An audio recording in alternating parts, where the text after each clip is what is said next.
There are 196 countries in the world.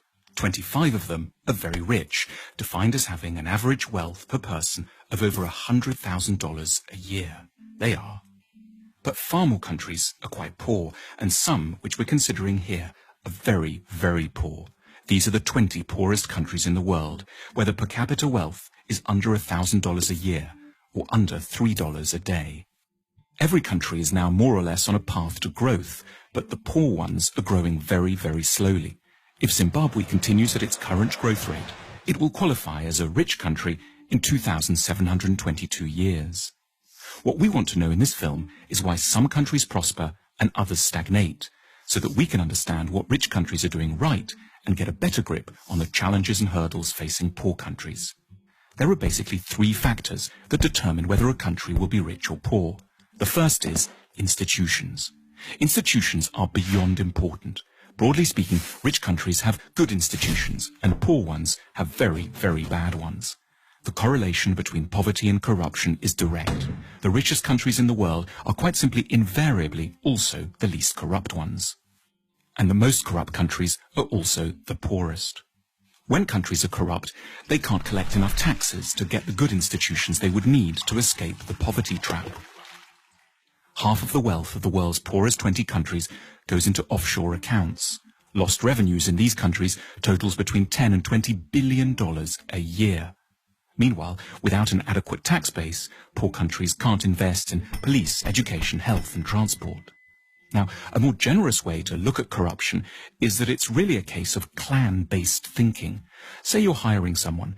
In the rich countries, you're meant to do so simply on merit, interviewing lots of candidates, then picking the best one, irrespective of any personal connection.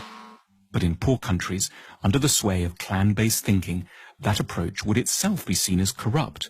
It's your duty to disregard the so-called best candidate from an anonymous bunch in order to pick someone from your own team, your uncle, your brother, your second cousin, the guys from the same tribe. As a result, poor countries don't allow themselves access to the intelligence and talent of the whole population. There's a second thing that keeps countries poor: culture. What goes on in people's minds, their outlooks and beliefs. A striking statistic pops up here in relation to religion. If there's one generalization you can make about religion and wealth, it's that the less people believe, the richer they stand a chance of being. 19 of the richest countries in the world have 70% or more of their populations saying that religion is not at all important to them. The exception here is, unsurprisingly, the United States, which manages to combine great religiosity with huge wealth. More on that in a second. And conversely, the poorest nations in the world are also extremely believing ones. Here's how many people think religion and the supernatural is deeply important in the following countries. In the world's poorest country, simply everyone is a believer. Why is belief quite so bad for wealth creation? Because in general, religiosity is connected up with the idea that the here and now can't be improved, so you should focus on the spiritual and look forward to a next world instead. It makes quite a bit of sense when you live here. In the rich world, on the other hand, people are generally great believers in their capacity to alter their destiny through effort and talent.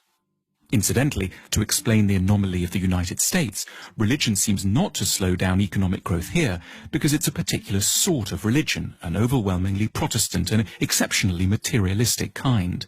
The American God doesn't want you to think of building the New Jerusalem in the next world. He wants it here and now, in Kansas or Houston.